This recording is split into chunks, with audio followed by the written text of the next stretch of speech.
안녕하세요. 저는 인천에 살고 있는 35살 남자입니다. 이런 곳에 제가 글을 쓰게 될 거라곤 살면서 생각했던 적이 없었습니다. 최근 제가 겪은 너무나 황당한 일을 겪고 있는 분들이 있을까 싶어 쓰게 되었습니다. 그럼 제가 그동안 겪었던 일들을 부족한 글솜씨이지만 한번 써보겠습니다. 저는 어렸을 때부터 한자리에 앉아서 집중하는 일을 잘 못했었습니다. 주의 집중력 부족이라고들 하죠. 부모님도 걱정할 정도였어요. 하지만 부모님은 남자아이들은 원체 활동적인 거 좋아하고 집중해서 한자리에 오래 앉아있질 못한다고 생각하셨어요. 그래서 넘쳐 흐르는 에너지를 소모하게끔 하기 위해 스포츠 학원을 다니게 해주셨습니다. 그러다 태권도의 매력에 푹 빠져서 꾸준히 하다 보니 어느새 제 꿈은 태권도 선수가 되어 있더라고요. 운동을 하다 보면 한두 군데는 다치기 마련이지 않습니까? 저도 마찬가지였습니다. 스파링을 하다가 상대 기술을 어깨로 잘못 방어하는 바람에 어깨 쪽 연골을 다치고 말았어요. 순간 엄청난 고통에 비명을 지르며 쓰러졌어요. 대수술을 하게 되었고 의사가 이제 운동을 하지 말라는 말에 선수로서의 꿈은 물거품이 되었습니다. 이때까지 체육 특기생으로 공부는 전혀 하지 않고 오로지 운동만 했던 제가 평범한 학생으로 돌아가 펜을 잡아야 하니 너무 힘들었습니다. 뒤늦게 또래 애들이 하는 진도를 따라가려 해도 성적은 오르지 않았고 솔직히 많이 방황했습니다. 대학 진학은 거의 포기하고 있었는데 담임 선생님이 저를 부르더군요. 지원아, 너 대학교는 포기했어? 선생님이 오늘까지 지원할 대학교 정리해서 제출하라고 그랬잖니. 그게 제 성적으로 어디 대학교 입학도 못할 것 같아서요. 가서도 제대로 할 수 있을지 자신이 없어요. 벌써부터 그렇게 힘이 빠지면 되겠어? 입시는 원래 힘든 거야. 너가 그렇게 공부에 자신이 없으면 체육 쪽으로라도 지원해보는 게 어때? 선생님, 제가 엄청 화려한 경력이 있는 것도 아니고 어깨도 안 좋아서 분명 실기시험은 붙지도 못할 거예요. 너 그러면 띵띵대학교 사회체육학과에 한번 지원해봐라. 여기는 실기시험이 없어서 성적 100%인데 아마 너 성적으로도 들어갈 수 있을 거야. 선생님 덕분에 그 학과를 수시로 붙었고 포기했던 대학교를 입학하게 되었어요. 부모님도 엄청 기뻐하시더라고요. 하지만 원해서 간 학과가 아닌 탓에 수업은 정말 하나 재미없고 그냥 따분하게 세월만 보내는 느낌이었어요. 점점 졸업할 시기는 다가오고 취업을 할 수 있을까 걱정하던 차에 늦기 전에 여행이라도 실컷 다녀오자 싶었습니다. 그래서 한 달 동안 배달 알바를 하며 돈을 모았었죠. 그리고 방학 때 태어나서 한 번도 가보지 못했던 부산으로 배낭여행을 갔어요. 부산에서 커피로 유명하다는 카페에 갔는데 와, 정말 맛있더군요. 평소에 아메리카노도 써서 못 먹는 제가 맛있다고 생각할 정도였어요. 순간 커피를 타주시는 바리스타분이 엄청 멋있어 보이는 거예요. 인천으로 돌아왔어도 그때 그 커피가 계속 생각이 나서 자연스레 커피에 관심을 가지게 되었어요. 처음엔 취미로 하려고 했는데 필요한 도구 이것저것 사서 제대로 시작해보자는 마음에 자격증 준비까지 했습니다. 서울에 있는 학원을 다니면서 준비를 했고 대학교 졸업과 동시에 자격증을 따는 데 성공했어요. 어차피 전공 살려봤자 잘 하지도 못할 것 같아 부모님에게 사업자금만 도움받고 작은 카페를 차리게 됐습니다. 창업은 처음이고 어린 나이에 얼마나 잘하겠습니까? 적자를 보더라도 제가 좋아하는 일을 할 수 있는 것만으로도 즐거웠습니다. 그런데 제가 일복이 좀 있었는지 2년 정도 일했는데 카페도 자리를 잡기 시작하고 단골도 차츰 생기더라고요. 아름아름 커피가 맛있다고 소문이 퍼지면서 멀리서도 찾아오실 정도였어요. 경험 삼아 차려본 카페여서 평수도 작고 테이블도 별로 없고 1인 카페였지만 매출이 늘어서 근처에 더 큰 평수로 옮겨서 재오픈까지 하게 되었습니다. 이제는 커피 말고 디저트도 맛있게 만들기 위해 직접 유명한 카페도 찾아가서 먹어보고 유튜브로 레시피도 알아보면서 팔았더니 결과는 대성공이었습니다. 1년 사이에 매출이 3배가 껑충 뛰더군요. 거기에 만족하지 않고 근처에 분점을 2개 더 차렸어요. 매니저를 고용하고 저는 점장으로 일하며 3개의 카페를 관리 운영했어요. 어느새 이 근방에서 유명한 카페로 자리매김을 하게 됐죠. 돈을 1억 정도 벌었을 때는 부모님에게 그동안 빌려주신 돈을 갖고 나서 부모님께 지점 한 군데 점장 자리를 넘겨주었어요. 평수가 넓어졌지만 본점만큼은 아직 혼자 할 수 있다고 생각해서 본점만큼은 따로 직원을 구하지 않고 제가 매일 출근해서 일했어요. 그러던 중 단골 손님인 남자분과 친해졌는데 카페 근처 중소기업에 다니고 있다고 하더군요. 어느 날 저에게 여자친구 있는지 묻길래 애인 없이 지낸 지 오래라고 말했더니 여자 소개해주면 만날 의향이 있냐고 하더라고요. 외롭긴 했지만 가게 운영을 저 혼자 하다 보니 시간적 여유가 안 될 것 같다고 했지만 일단 가볍게 한번 밥이라도 먹고 오빠 동생 사이로 지내보라고 권유했습니다. 만나기로 한 날이 왔고 가게를 비워둘 수 없어서 어쩔 수 없이 가게에서 보기로 했습니다. 시간은 따로 잡지 않았어요. 자영업은 다 그렇지만 언제 한가할지 예상할 수 없거든요. 대체적으로 카페 주위에 회사 조금 있다 보니 아침부터 낮 2시까지 바쁘다고 말했습니다. 그날도 점심시간까지 바쁘다가 조금 한가해질 무렵 소개받은 여성분이 카페로 들어오더라고요. 솔직히 엄청 미인이진 않더라고요. 하지만 몇 번 뒤돌아서 다시 볼 정도로 묘하게 시선을 끌어당기는 매력 있는 여자였어요. 첫인상은 좋았습니다. 테이블에 앉아서 커피 한 잔 마시면서 대화를 해보니 더 마음에 들었습니다. 약간 낯가리는 것 같기도 하고 수줍어하는 것 같기도 했어요. 소개로 만난 탓에 연락처를 교환하고 빠르게 사귈 수 있었어요. 사업도 잘 되고 연애도 정말 잘 됐습니다. 이렇게 행복해도 되나 싶을 정도였죠. 그러다 결혼이란 걸 하게 되었습니다. 여자친구가 임신을 했다고 울면서 전화하더라고요. 뜻밖의 소식에 저는 놀랐고 그래도 내 자식이라고 생각하니 이것 또한 행복이겠다 싶어서 웃으면서 결혼하자고 프로포즈했습니다. 아내는 천성이 순하고 거절을 못하는 여자였습니다. 연애할 때도 그렇고 결혼하고 나서도 제 의견을 한 번도 굽힌 적이 없는 지고지순한 여자였어요. 그래서 결혼해서도 잘 지낼 자신이 있었어요. 임신을 알게 된 장인어른은 무척 놀란 듯 보였고 장모님은 어색하게 제 얼굴을 쳐다만 보셨어요. 그저 죄인이 된 듯 했어요. 그래도 제가 평생 아내를 책임질 수 있다고 장인어른을 설득했습니다. 그러더니 장모님께서도 배가 더 나오기 전에 결혼식 얼른 올렸으면 좋겠다고 하셨고요. 하지만 장모님께서 집안 사정이 좋지 않아 결혼할 때 한 푼도 줄 수 없다고 하더군요. 솔직히 아내한테 돈을 바라지 않았습니다. 아내가 사회생활 한 지 얼마 되지 않았고 벌이가 좋은 직장도 아니었고 한창 젊을 때 제 실수로 인해 애엄마로 만들어버렸으니까요. 제가 모아둔 돈으로 신혼집과 결혼식 비용을 감당하지 못해서 결국 다시 부모님에게 도움 요청을 하게 되었습니다. 아내가 홀몸이 아니니 처가댁과 가까운 신혼집으로 구했어요. 그리고 아내에게 전적으로 결혼 준비를 맡겼습니다. 계속 미안하다는 마음이 들었거든요. 조금 과하다는 생각이 들긴 했지만 여자에겐 한 번뿐인 결혼식이니 아내가 원하는 대로 해주는 게 맞다고 생각했죠. 3일 동안 신혼여행도 다녀오고 나서 곧바로 아내를 산부인과로 데려갔습니다. 신혼여행 내내 많이 힘들어했거든요.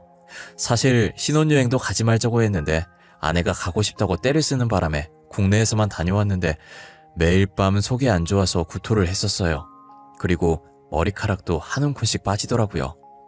역시나 의사 선생님이 쓴소리를 하시더군요. 산모분, 요즘 무리하신 적이나 스트레스 받은 적 있으시죠? 상태가 조금 불안하네요. 정상적으로 착상되려면 절대 스트레스는 피하셔야 돼요. 근래 결혼 준비한다고 조금 무리하긴 했어요. 스트레스는 글쎄요. 요즘 스트레스 안 받기는 어려우니까 별 수 있나요? 대하 상태가 조금 불안한 게 지금부터라도 최대한 집에서 안정을 취하세요. 더 이상 무리하시면 조기 유산될 수도 있어요. 조기 유산될 조짐이 있다는 말에 아내는 당장 휴직계를 냈습니다. 그리고 저도 카페에 매일 출근하는 것보다 아내 몸조리를 돕기로 했고요. 아내는 원래 몸이 약한 사람이었는지 남들보다 더 심하게 구토를 하더군요. 심한 입덧 때문에 음식을 먹지 못하니 아내는 점점 야위어갔습니다. 그나마 달콤하고 상큼한 과일은 먹히는지 하루 종일 과일만 입에 달고 살았어요. 입덧이 지나고 나니 이제 먹덧이라는 게 시작되더라고요. 입덧은 냄새만 맡아도 헛구역질하고 난리였는데 먹덧은 안 먹으면 속이 울렁거린대요. 아내는 여름이면 딸기, 복숭아, 귤이 먹고 싶거나 겨울이면 수박, 자두를 구해달라고 했죠. 그래도 제 아이를 임신한 아내가 힘들어하면서 견디는데 이런 거라도 해줄 수 있어서 다행이었습니다. 어느 정도 아내 상태가 좋아지려던 참에 매니저가 연락이 오더군요. 점장님, 저 그만두고 싶습니다. 스트레스 받고 너무 힘들어서 더 이상 못하겠습니다. 갑자기 그게 무슨 말이야? 어떤 것 때문에 힘들다는 건데? 자세히 말 좀 해봐. 어떻게든 버텨보려고 했는데 그게 장모님이 너무 자주 오세요. 그뿐만이 아니라 지인들까지 데리고 오세요. 일주일에 한 번씩이 아니라 일주일에 두세 번씩은 오시고 계세요. 사위가 사장이라고 하니까 궁금해서 자주 오시는 거겠지. 매출이라도 올려주려고. 아니에요. 음료도 무료로 달라고 하세요. 한두 번이면 이해하겠는데 매번 올 때마다 무료로 달라고 하는 건 아니잖아요. 너도 알겠지만 아내가 젊은 나이에 갑자기 애엄마가 됐잖아. 내가 장모님이랑 아내한테 미안한 감정을 가지고 있어서 그래. 조금만 참고 장모님 요구대로 들어줬으면 해. 부탁 좀 할게. 매니저에게 힘들겠지만 장모님이고 장모님 친구분들이니까 요구사항 들어주라고 했어요. 이제 장모님도 제 가족이고 그 정도는 해줄 수 있다고 생각했습니다. 사위라곤 저 하나뿐이고 공짜로 음료 몇 잔 제공한다고 카페가 망하는 것도 아니고 장모님한테 안 좋은 소리 한다고 저한테 이득될 건 없잖아요. 매니저한테 하소연 아닌 하소연 같은 연락을 받고 한 달 뒤 다시 연락이 왔어요. 점장님, 도저히 못 참겠습니다. 이번 달까지만 하고 그만두겠습니다. 무슨 문제라도 있는 거야? 이유가 뭔데? 그때 다 얘기 끝난 거 아니었어? 점장님 사정 다 알고 있어서 어떻게든 참고 다녀보려고 했는데요. 진짜 장모님 해도 너무하신 것 같아요. 장모님? 그냥 무료로 달라고 하면 주라고 했잖아. 다른 문제라도 있어? 점장님이 힘들게 만들어 놓은 단골 손님 다 끊겼습니다. 지인들이랑 맨날 여기서 모임하고 큰 소리로 떠드는 바람에 민원도 무지하게 들어오고요. 매니저 연락을 받고 저는 바로 카페로 출근했습니다. 단체 손님들이 앉을 수 있는 자리를 놔두고 2, 3인용 테이블 2개를 붙여서 카페 중간 자리에 앉아서 웃고 떠들고 있더군요. 그리고 매니저는 굳은 표정을 하고선 주방 가스레인지 앞에서 라면을 끓이고 있었습니다. 라면 파는 카페가 어디 있습니까? 카페 안에선 원두 냄새와 라면이 냄새가 섞여 역겨운 냄새가 나고 있었습니다. 그 냄새를 맡은 손님들은 인상을 찡그리고 짐을 챙겨서 자리에서 일어나고 있더군요. 정말 기가 막혀서 말도 나오지 않았습니다. 매니저는 라면을 들고 장모님한테 가고 있길래 손에 들고 있던 라면을 싱크대에 버렸습니다. 장모님은 얼굴이 일그러진 채 저를 쳐다보고 있었고 무리들은 수군거리고 있었습니다. 장모님, 지금 뭐 하시는 건가요? 저희 카페에선 라면은 판매하고 있지 않은데요. 친구들이랑 얘기하고 있는데 조금 출출해서 매니저한테 끓여달라고 시켰어. 어떻게 카페에 음료만 팔아? 배고픈 사람들은 어쩌라고. 저희 카페는 커피 전문점이지 식사까지 제공하지 않습니다. 장모님도 출출하시면 밖에 나가셔서 드세요. 지금 카페 안에서 원두 냄새랑 라면 냄새랑 섞여서 역한 냄새 나거든요. 최서방, 지금 말하는 게 왜 그래? 얘기하다 보면 배고파서 부탁할 수도 있는 거잖아. 내가 뭐 외부 음식을 배달시킨 것도 아니고. 배달 음식도 안 되고 다른 음식도 취급 안 합니다. 그리고 제 매니저는 제가 고용한 직원이고 장모님 수발 들라고 고용한 직원 아닙니다. 심부름 시키시는 거 그만두세요. 아까부터 말 참 이상하게 한다. 내가 부려먹는 거라는 거야? 내가 최서방 장모인데 그 정도는 해줄 수 있는 거잖아. 아니요, 안 됩니다. 매니저 고용주는 저 하나입니다. 그러니까 이제 그만하세요. 장모님 무리들 때문에 손님들한테 민원이 많습니다. 자주 오시는 건 좋은데 공공장소에서 예의는 지켜주세요. 내가 지금 못 배운 거라고 돌려서 말하는 거야, 최서방? 어디 사위가 장모한테 눈 똑바로 뜨고 바득바득 말대꾸하는 건데, 그리고 내 귀한 딸 유부녀 되기 전에 임신시켜놓고 이 정도도 못해줘? 혼전 임신시킨 건 결혼 전에 찾아뵙고 죄송하다고 말씀드렸어요. 귀한 딸 저한테 맡겨주신 것도 감사하다고 말씀드렸고요. 저는 아내한테 잘하면 된다고 생각합니다. 제 아이를 가진 건 아내니까요. 네 와이프가 내가 배 아파서 낳은 딸이라고. 그 딸 엄마인 나한테도 잘해줘야 하는 게 당연한 거 아니야? 사위라는 게 내 친구들 앞에서 장모 개망신을 줘? 한참 장모님과 언쟁하고 있는데 입구에서 큰 소리가 들렸습니다. 입구 쪽으로 시선을 돌렸더니 제 부모님이 서 있더라고요. 어머니는 기가 막힌 표정으로 서 있었고 아버지는 어머니를 진정시키고 있었습니다. 제 쪽으로 걸어오시더니 장모님을 쳐다보고 화를 내기 시작했어요. 다급하게 저는 매니저를 불러서 손님들한테 사과하고 주문 금액 돌려드리고 가게에서 내보내달라고 시켰습니다. 제 개인적인 문제로 소란스러운 모습을 보이면 동네에서 소문도 안 좋게 날 거고 영업에 지장이 생길 것 같았어요. 사돈, 지금 이게 무슨 상황인가요? 왜 제 아들한테 고함을 지르고 계시냐고요? 최서방이 건방지게 저한테 말하길래 예의를 가르치고 있었어요. 원체 가정교육을 제대로 받기는 한 건지. 아니 사돈, 지금 누구 앞에서 큰소리 치는 겁니까? 그러는 사돈은 지금 이게 가정교육을 제대로 받았다고 말할 수 있는 상황인가요? 제가 봤을 땐 제 아들보다 사돈이 더 교육 못 받으신 것 같은데요?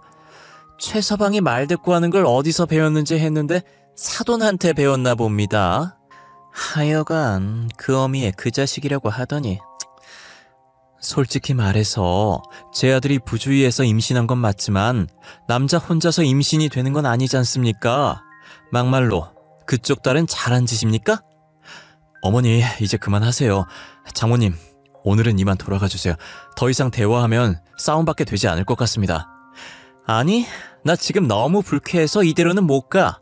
최서방이 먼저 시작했으니까 나한테 속죄의 의미로 다른 동네에 있는 카페 하나만 넘겨. 장모님 말을 듣는데 순간 제가 잘못 들은 줄 알았습니다. 결론이 어떻게 그런 식으로 나오는지 이해가 되지 않았습니다. 무슨 대화 안 통하는 벽창호와 얘기하는 기분이 들었습니다. 그건 어머니도 마찬가지였는지 벙찐 얼굴로 가만히 서 있었습니다. 내 말 안 들려? 사돈 어른이 가지고 계신 카페 지점 나 한 개만 달라고. 오늘 내가 받은 모욕에 비하면 어려운 일도 아니잖아? 오늘은 이만 돌아가시는 게 좋을 것 같습니다. 지금 안 나가시면 경찰 부르겠습니다.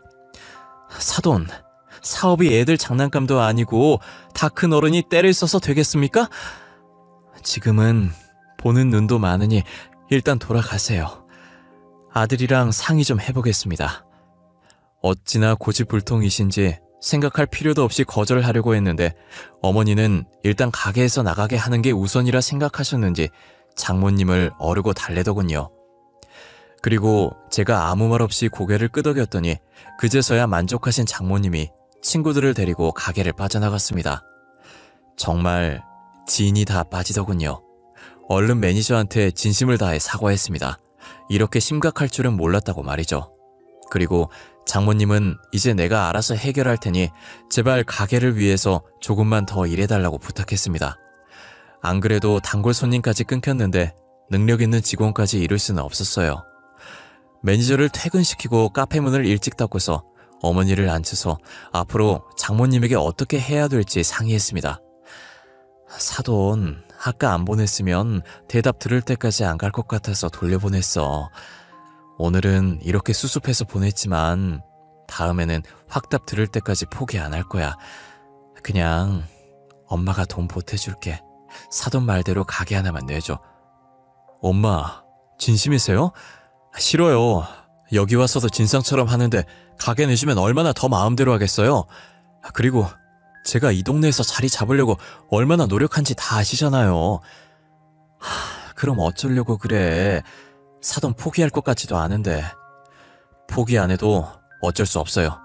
지점 내줬다가 망하면 제 카페에도 지장 갈 거예요. 소문 퍼지면 걷잡을 수도 없을 거예요.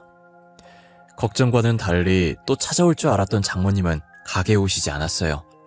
그리고 아내도 출산일이 다가와서 따로 장모님을 신경 쓰지 못했었죠. 아내는 무려 10시간 동안의 진통 끝에 어렵게 딸을 낳았어요. 그런데 장모님은 조리원에 단 한 번도 오시지 않으셨어요. 저한테는 귀한 딸이라고 고래고래 소리를 지르면서 카페 내놔라고 하실 땐 언제고 참 어이가 없더군요.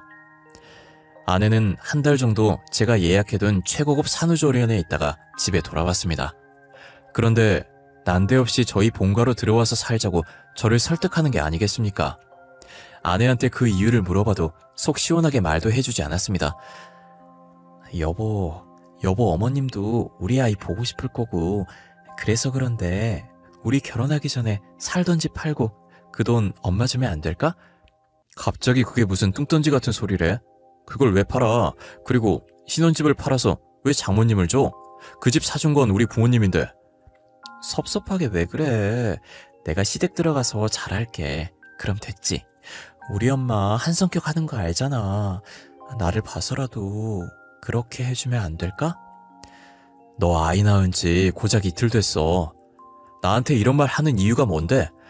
당신이 시집살이 하겠다고 해도 난 말릴 거야. 그런데 굳이 들어가서 살겠다고? 솔직히 말할게. 사실 엄마가 카페를 엄청 차리고 싶어 하더라고. 나 조리원에 있을 때 전화와서 신혼집 팔아서 가게 안에 차리게 해달라고 말하셔서. 아니, 그런 일이 있으면 진작에 나한테 말을 했어야지. 그리고 장모님은 여보 애 낳고 한 번도 찾아온 적 없으면서 양심 없게 너한테 그런 부탁까지 하신 거야? 여보, 내가 정말 미안해. 사실은 엄마가 우리 오빠는 엄청 아끼는데 나는 싫어해. 항상 첫째를 위해서 나는 희생해야 된다고 하더라고. 진짜 지긋지긋하네. 대체 장모님은 왜 그렇게 카페 지점에 집착하시는 건데? 아내는 펑펑 울면서 이때까지 오빠를 위해 항상 희생했다고 서럽게 말하더군요. 본성이 착했던 아내는 장모님이 아들 선호 사상에 휩싸여서 대놓고 차별하는데도 반항 한 번 못했대요. 오히려 오빠를 위해 살아야 된다며 세뇌 교육을 받은 듯 했어요. 그러면서 장모님이 늦은 나이에 굳이 카페를 달라고 하는 이유도 말해줬습니다. 아마 우리 오빠 때문에 그럴 거야. 아직 오빠가 제대로 된 직장에 취업을 못해서 알바만 한다고 엄마가 엄청 걱정하셨거든. 그래서 카페라도 차려주고 싶다고 하셨어.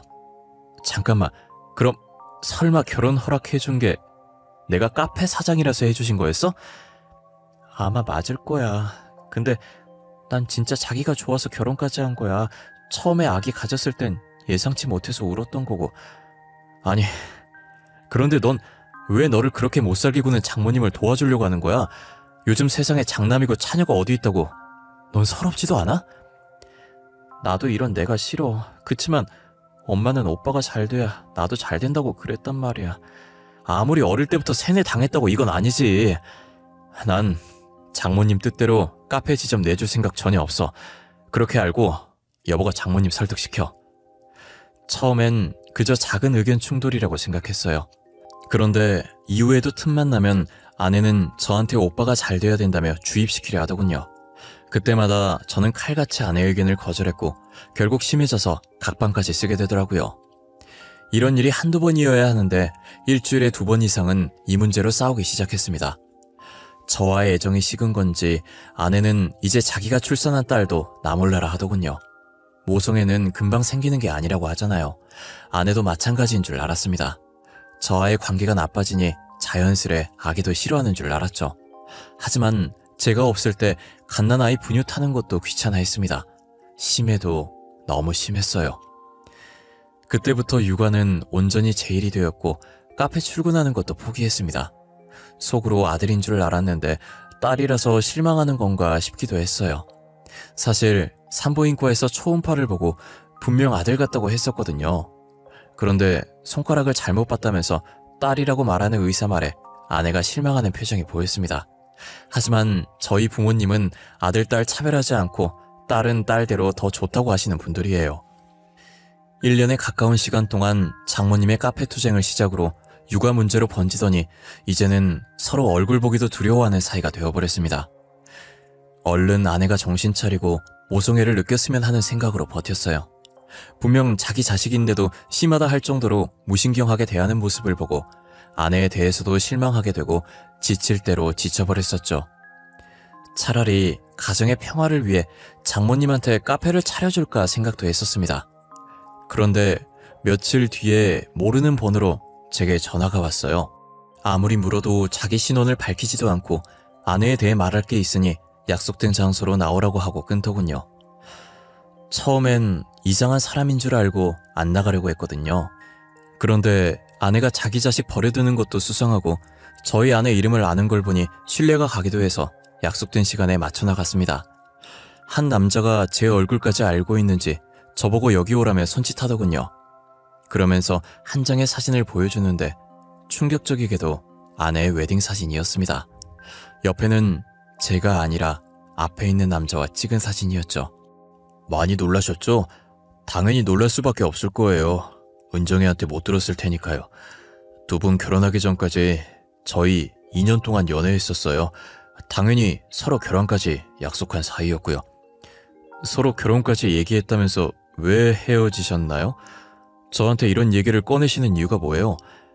은정이 제가 정말 많이 사랑했었어요.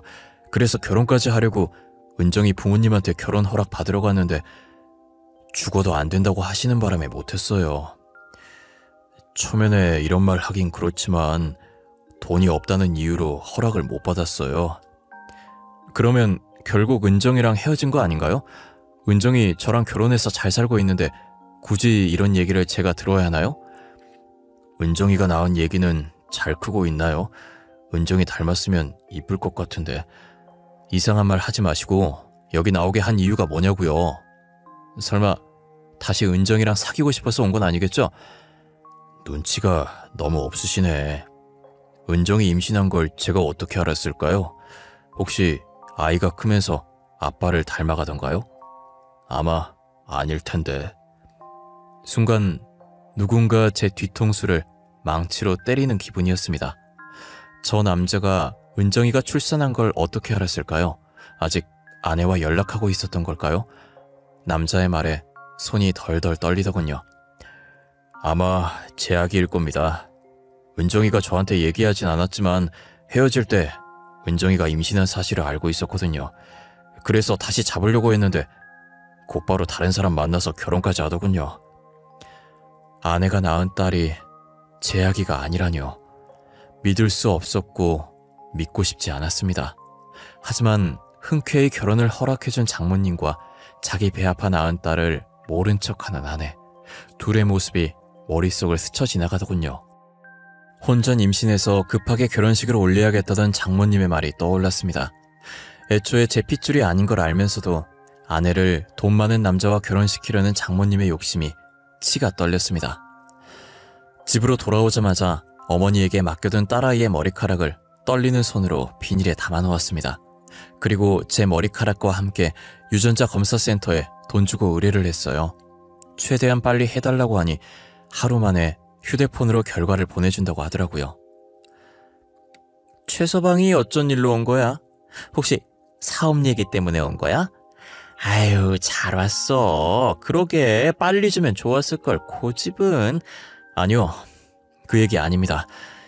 그냥 여기서 얘기하겠습니다. 장모님, 저한테 할 말 없으세요? 저희 결혼에 대해서건 아내의 임신에 대해서던지요. 제 질문에 아내의 얼굴은 하얗게 질렸고 장모님은 굳은 채 서 있기만 했습니다. 두 사람의 표정을 보고 굳이 친자검사 결과를 보지 않아도 알 수 있을 정도였어요. 저는 장모님과 아내에게 속아서 사기 결혼을 당해버렸던 거예요. 어떻게 눈 하나 깜빡하지 않고 거짓말을 하는지 소름이 끼쳤어요. 오늘 제가 누굴 만났는지 아세요? 처음 보는 남자가 은정이 전 웨딩 사진을 보여주더군요. 장모님과 아내뿐만 아니라 장인어른과 형님도 벙찐 얼굴로 두 사람을 바라봤습니다. 아내는 아예 다리에 힘이 풀려서인지 주저앉았고 장모님은 끝까지 버티고 있더라고요. 괘씸했습니다. 멀쩡한 제 인생을 송두리째 망쳐버린 사람이잖아요. 그리고 그 아이가 제 자식이 아니란 것도 말해주더군요. 진짜 당신들, 그러고도 사람이야? 어떻게 소중한 생명으로 사기를 칠 수가 있어? 최서방이 무슨 말 하는지 모르겠는데? 그 사람이 누군지 나도 몰라. 최서방, 괜히 이상한 사람이 한 말에 휘둘리지 마. 오늘은 얘기할 정신이 아닌 것 같은데 이만 가봐. 끝까지 발뺌 하시네요. 저한테 제발 사실대로 얘기하세요. 여보, 내가 다 얘기할게. 그러니까 집에 가서 나랑 따로 얘기하자. 어? 은정아, 지금 무슨 소리 하는 거니? 따로 얘기할 게 뭐 있다고 그래? 장모님은 계속 발뺌하고 있는 상태에서 제 휴대폰 알림이 울렸습니다. 확인해보니 친자검사 의뢰한 병원에서 온 결과 메시지였죠. 예상대로 저는 친자 불일치 결과를 받았습니다. 더 이상 화도 나지 않고 어이가 없어 헛웃음만 나왔습니다. 병원에서 연락 왔네요. 아기가 제 아이가 아니라고 하네요. 이렇게까지 증거가 나왔는데 언제까지 모르쇠로 일궈나실 예정인가요? 알고 싶은 게 뭐야? 이미 다 알았다면서. 왜? 사과라도 듣고 싶어서 그러는 거야? 난 지금도 잘못한 거라고 생각하지 않아. 정말 뻔뻔하십니다. 장모님, 저를 그냥 물주로 생각하고 있었나 봐요. 그래, 돈 많아 보여서 허락했다. 왜? 우리 장남한테 콩고물이라도 떨어져야지. 그런데 어째 있는 사람들이 더 하다고 하더니 어쩜 돈 한 푼 안 넣어주려고 기를 쓰는지 원. 여보, 내가 잘못했어. 엄마가 애 아빠 속여서라도 잡으라고 했어. 난 싫다고 했어. 그런 거짓말을 하는 게 아니라고 해도 어쩔 수 없었어. 저는 더 이상 말하는 건 무의미하다고 생각해서 그대로 장모님 집을 나왔습니다. 신혼집으로 가서 박스에 아내의 물품들을 넣기 시작했어요. 어느 정도 아내의 짐을 정리하고 있을 때 현관으로 아내가 들어왔습니다. 제가 하는 행동을 보더니 무릎을 꿇고 빌더라고요. 못 본 척하고 하던 일을 계속했어요. 그리고 퀵서비스를 불렀어요. 잘 들어. 난 더 이상 너랑 살 이유 없어. 짐은 고이 싸서 퀵으로 보내줄게. 그리고 네가 낳은 네 자식 지금 당장 데리고 가. 정말 미안해. 한 번만 용서해주면 안 될까? 평생 옆에서 살면서 속죄하면서 살게. 처음엔 엄마가 시키는 대로 한 거 맞지만 나 자기 사랑해서 결혼한 거야. 진심이야. 정말 미안하면 나한테서 떨어져. 너한테 혼인무효 소송 걸 거야. 니네 엄마한테 손해배상 청구할 거고 마음의 준비하라고 미리 알려주는 거야. 그렇게 아내를 집에서 쫓아내고 변호사를 선임해서 두 사람에게 민사소송을 걸었습니다. 저한테 매일 빌면서 연락 오는 아내한테 별 감정 따위 들지 않았습니다. 오히려 평생을 장남에게 치여서 자기 의견 따위 없이 살아온 아내의 인생이 불쌍하고 가여워 보이더군요. 2주 후 법원 출석장을 받았는지 장모님께서 연락이 왔었어요. 또 뻔뻔하게 죄를 인정 못하고 소송 취하하라며 화부터 내시더군요. 장모님의 성질이 더러운 줄은 알고 있었는데 법적으로 잘잘못을 따지자는데도 저한테 전화로 욕을 그렇게 하는 걸 보니 참 못 배워먹은 사람이구나 싶었습니다. 저희 부모님은 제가 하고 싶은 대로 하라고 비용까지 전부 대주신다고 했어요. 처음엔 어머니가 아이가 불쌍하다길래 우리 자식 아니라고 정태라고 했습니다. 저라고 안 그러고 싶겠습니까? 아내가 방치한 아이를 1년 동안 저 혼자 키웠었고요. 그런데 딱 하나, 장모님 때문에 그쪽 가족과는 인연을 끊고 싶었습니다. 만약에 정 때문에 아이를 거둬들이면 나중에 무조건 돈 내놔라 할 인간이었거든요. 장모님이 제 부모 욕까지 하면서 성질 돋구길래 무릎 꿇고 빌면 생각해보겠다 했는데 자기 자존심이 먼저인지 머리 회전이 느린 건지 죽어도 사과를 안 하시겠다고 하더라고요. 그냥 제가 먼저 전화를 끊었습니다. 이 글을 적으면서도 소송은 계속 진행 중이었고 어제가 마지막 선고 날이었습니다. 아내는 더 이상 아무것도 할 수 있는 게 없다는 걸 알고 소송에 항소하지 않아 패소했고요. 그런데 장모님은 결과에 승복하지 못하고 화를 내다 법정에서 쫓겨나 버렸어요. 이제 장모님도 아니군요. 아줌마네요. 그 성질 더러운 아줌마한테 그동안 카페에서 영업방해로 피해받은 금액과 무단 취직하면서 매니저 힘들게 한 정신적 피해 보상금까지 한 번에 소송 걸어서 총 1,000만 원 받기로 결정났습니다. 길었던 손해배상 소송에 정말 힘들었습니다. 그런데 웃긴 건 전처는 장모님한테 문전박대를 당했다고 하네요. 장인어른은 장모님 기에 눌려서 절대 자기 의견 안 내세우는 사람이었거든요. 그런데 보다 못해 아내를 감싸고 놀자 장모님이 장인어른까지 쫓아냈다고 하더라고요. 결국 전처는 전 약혼자에게 염치불구하고 연락했다고 합니다. 그 남자도 참 대단한 게 그 여자를 얼마나 사랑했으면 아이까지 둘이서 같이 키운다고 하더라고요. 여러분들은 제가 더 복수하길 원하실 텐데 안타깝게도 이게 끝이네요. 저는 더 이상 복수하고 싶진 않아요.